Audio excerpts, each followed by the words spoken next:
It started like any other workday, dangling over 70 stories above the city, the wind battering against us as if it wanted to peel us off the side of the building.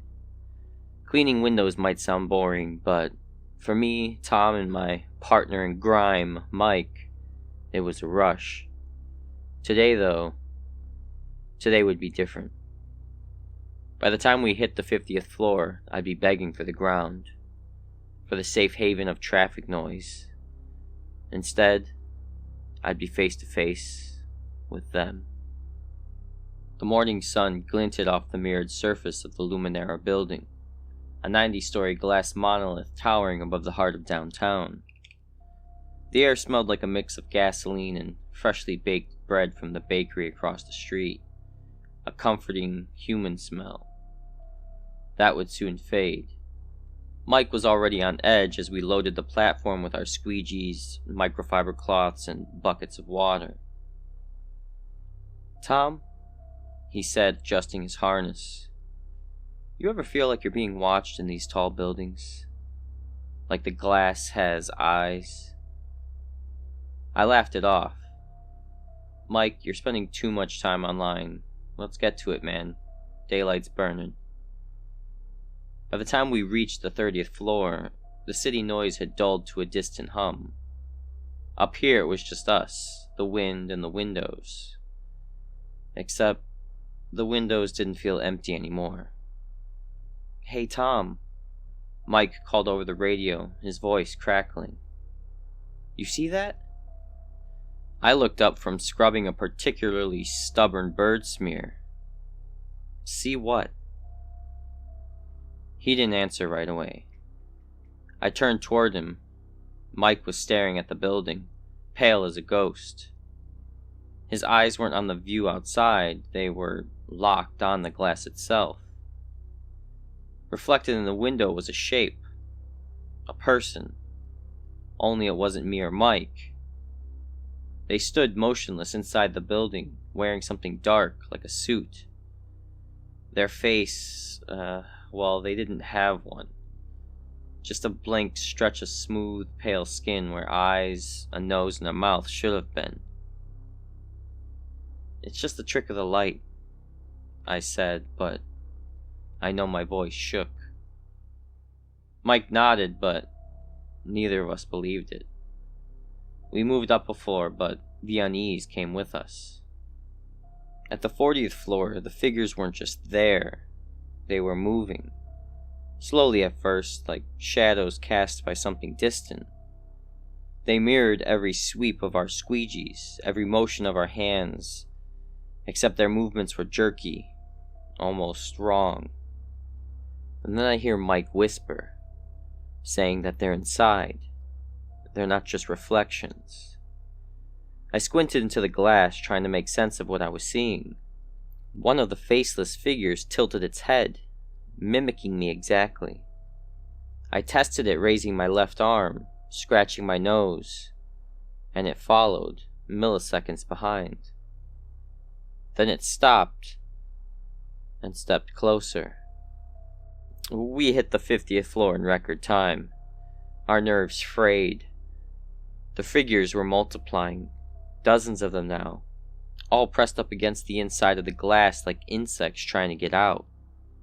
Every time we moved, they moved closer. I asked Mike, "What do we do?" "Keep working," he snapped. "Just keep working. Maybe they're part of the building, some kind of art installation or security thing." He didn't believe that any more than I did. But what choice did we have? Our platform creaked as we ascended to the 60th floor. That's when the whispers started. It wasn't just the wind. The sound was low and guttural, like dozens of voices layered on top of one another. The words didn't make sense, but they burrowed into my brain like ice water. A hand slammed against the inside of the glass. The platform jolted, and for a split second, I thought we were going to fall. I looked up, and one of the faceless figures was staring at me. Well, not staring. They didn't have eyes, but I could feel it looking. its head tilted as though studying me. Then it moved, not inside the building, but through the glass. Its hand melted through the surface like liquid mercury, and it grabbed Mike's shoulder. He screamed, twisting and flailing, but that thing didn't let go.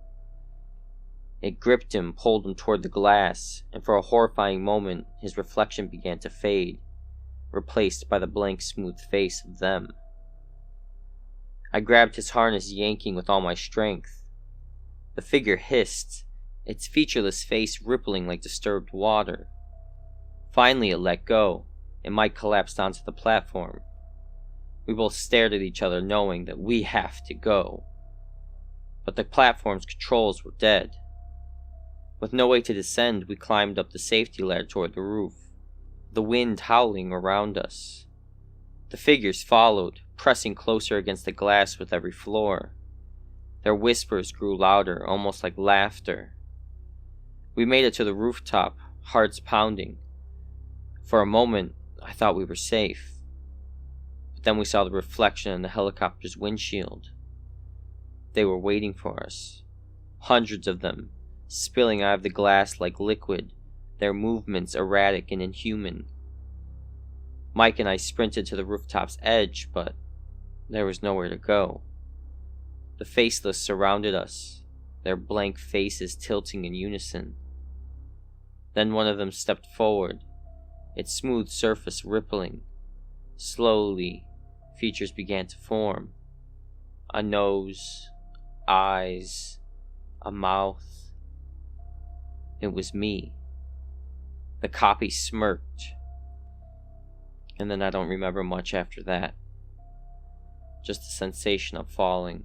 No, dissolving into glass. When I woke up, I was back at street level. The building was pristine, untouched. Mike was gone. But every time I walk by Luminera now, I see him in the windows, smiling, waiting. And sometimes I swear I see me. They called it a routine job, a simple highway repair cutting through a stretch of no man's land desert. We were supposed to be in and out in 3 weeks, tops, but I should have known better. Out here where the horizon stretches endlessly and the air ripples with heat, nothing is routine. By the time the last crew members disappeared, and the whispers in the sand grew louder than my own thoughts, I realized we had disturbed something that should have stayed buried forever. The desert was relentless, even at 6 a.m. when the sun was barely clawing its way above the horizon. The heat radiated off the asphalt like a furnace. The sky was a pale, washed-out blue, with no clouds to offer relief. We were patching a stretch of State Route 19. Just a skeleton crew of 8 guys, a couple of excavators, a paver, and a water truck to keep the dust down. Our foreman Jake was a no-nonsense type, the kind of guy who drank coffee straight from the pot and didn't believe in bad vibes or any of that superstitious crap. Let's dig it up, fill it in, and move on. He barked that morning, wiping sweat from his brow. The faster we get this done, the faster we're out of this oven. We all agreed. None of us wanted to be out here any longer than we had to. It started when the excavator hit something solid. A clang that didn't sound like rock or metal pipe. The operator, Lewis, climbed down, brushing the sand away with gloved hands. What emerged was strange. A smooth black object, about the size of a basketball, with intricate carvings etched into its surface. The designs didn't look like anything I'd ever seen. Spirals that seemed to move if you stared too long, and lines that didn't quite make sense, bending in ways that made my head ache. "Leave it," Jake ordered. "We're not archaeologists. Fill it in and keep moving." But Lewis was already reaching for it. "It's just some old junk. Might be worth something." The moment his fingers touched the artifact, the wind stopped. Not slowed, stopped. The desert, normally alive with the rustle of sand and the occasional distant caw of a bird, went utterly and terrifyingly silent. That night our generator failed. No lights, no power, just the oppressive blackness of the desert and the hum of an unnatural quiet. I couldn't sleep. None of us could. The air inside the crew trailer felt wrong, thick like it was pressing down on my chest. When I finally drifted off, I dreamed of the artifact. Its spirals shifted, unfurling like petals of a flower. And inside, I saw something vast and ancient, waiting beneath the sand. The next morning, Lewis was gone. We found his boots near the excavation site, but no sign of him. Just a strange pattern in the sand, like a spiral leading down into the earth. Jake chalked it up to desert animals. "Probably wandered off," he muttered. "Let's move." But the rest of us weren't so sure. As we worked, the sun rose higher, beating down on us. But something was off. Our shadows. They were too long. Even at noon, when the sun was directly overhead, our shadows stretched impossibly far, like they were being pulled toward the excavation site. And then I hear somebody say, "Do you see that?" So I glanced over, and my stomach twisted. He was right. The shadows weren't just stretching. They were crawling, creeping toward the artifact like living things. Then the whispers began. At first I thought it was the wind, but it wasn't coming from above. It was coming from the ground. Faint and guttural, like 1,000 voices speaking at once. I couldn't make out the words, but I felt them burrowing into my mind. By the third day, we were down to 5 men. Tyler vanished during his shift, leaving behind only his hard hat and a fresh spiral in the sand. Jake tried to keep us focused. "It's the heat," he said. "People are losing their heads. Stay hydrated and stick together." But even Jake was cracking. I caught him staring at the artifact, muttering under his breath. He swore he wasn't, but I knew what I'd heard. That night I woke to find him gone. His bed was empty, and the whispers were louder than ever. By the 5th day, the artifact wasn't just sitting in the sand anymore. It was rising, slowly, impossibly, like the desert was giving birth to it. Beneath it, the sand churned, spiraling inward as though something massive was clawing its way to the surface. I tried to convince the remaining crew to leave. "We'll call it in," I said. "Let the state deal with it. This isn't our problem anymore." But no one listened. They couldn't. Their eyes were fixed on the artifact, their expressions slack, as if they were hypnotized. And then I saw it. The thing. It wasn't fully formed. Not yet. Just a vague shape in the spiraling sand. Too many limbs. Too many eyes. Its body shimmered like the artifact, black and smooth, etched with those impossible spirals. I ran. I don't remember how far or how long, but I ran until my legs gave out, collapsing into the cold desert sand. When I woke, I was alone. The highway was gone, the equipment gone, the entire crew gone. All that remained was the artifact, half buried in the sand, pulsing faintly with a sickly light. I stumbled into the nearest town, babbling about what had happened. No one believed me. When the state sent a new crew to finish the job, they found no sign of the old one. Weeks later, I drove past the stretch of highway. It looked normal. Fresh asphalt glinting in the sunlight. But as I passed the excavation site, I saw something in the rearview mirror. A spiral, black and smooth, stretching out across the road. And in its center, a figure. Lewis, or maybe Jake, or maybe all of them. Their mouths were open, screaming silently as the spiral pulled them deeper into the asphalt. The whispers are louder now. I hear them in my dreams. I think they're calling me back. They say Beacon Tower was abandoned because the company went bankrupt. What they don't tell you is why the company really closed its doors. We weren't supposed to be there long.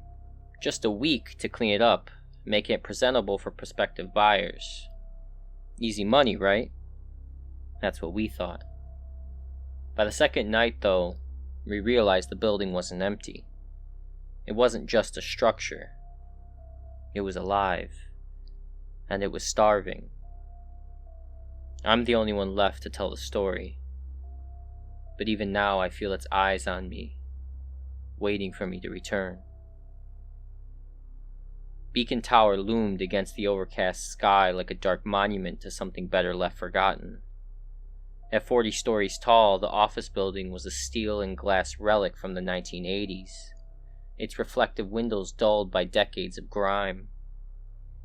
It had been abandoned for at least 15 years, but the bank had finally decided to sell it, which meant it needed to be cleaned up. That's where we came in. A team of 4 janitors tasked with giving the place a once-over. Our foreman, Pete, was an old pro with a thick Boston accent and a no-nonsense attitude. Then there was Carla, the quiet but sharp one, Danny, a chatterbox who never took anything seriously, and me, Mark, just trying to pay the bills. The first red flag was the smell. You'd expect dust, mildew, maybe even rotting furniture. But Beacon Tower had an odor I couldn't place, like damp earth mixed with something metallic. It clung to the air, heavy and oppressive. "Let's knock this out," Pete said, flicking on his flashlight. "Start at the top, work our way down." We took the service elevator to the 40th floor, the machinery groaning as if the building didn't want us there. When the doors opened, the hallway stretched before us, eerily pristine for a place that had been abandoned for so long. No dust, no debris, just rows of empty offices, their glass walls warped with streaks of dirt. Carla was the first to notice it. "Hey, did anyone else leave that door open?" she asked, pointing to an office at the end of the hall. None of us had been in there yet, but sure enough, the door was slightly ajar. Pete dismissed it as the wind, even though there wasn't a breeze to be felt. We shrugged it off and got to work. By the time we hit the 37th floor, things were off. Danny and I were scrubbing graffiti off a break room window when Carla called over the radio. "Guys, the layout's wrong. I just went down the hall and it doesn't lead to the stairway anymore. It's just another hallway." "What are you talking about?" Pete asked, sounding annoyed. "It's not the same," Carla insisted. "I'm telling you, this place is different." Pete went to check, leaving Danny and me alone. That's when I noticed the break room. It wasn't a break room anymore. The window we'd been cleaning was gone, replaced by a blank wall. The table and chairs were gone too. The room was empty, its fluorescent lights buzzing faintly. "Danny?" I said, my voice trembling. He turned, saw the room, and froze. What the hell? We regrouped on the 35th floor, all of us rattled. Pete tried to calm us down, but even he looked shaken. "We stick together from now on," he said. "No splitting up, got it?" Danny didn't listen. He wandered off while we were packing up our supplies, mumbling about something needing air. We found his flashlight and mop near an office with a warped glass wall. The inside of the office was pitch black, despite the fluorescent lights overhead. "Danny?" Carla called, her voice echoing unnaturally. There was no response.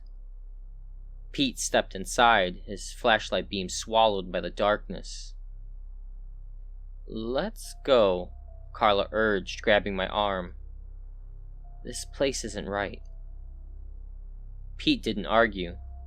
For the first time, I saw fear in his eyes. By the 30th floor, the air felt heavier, thicker. The metallic smell was stronger now, almost suffocating.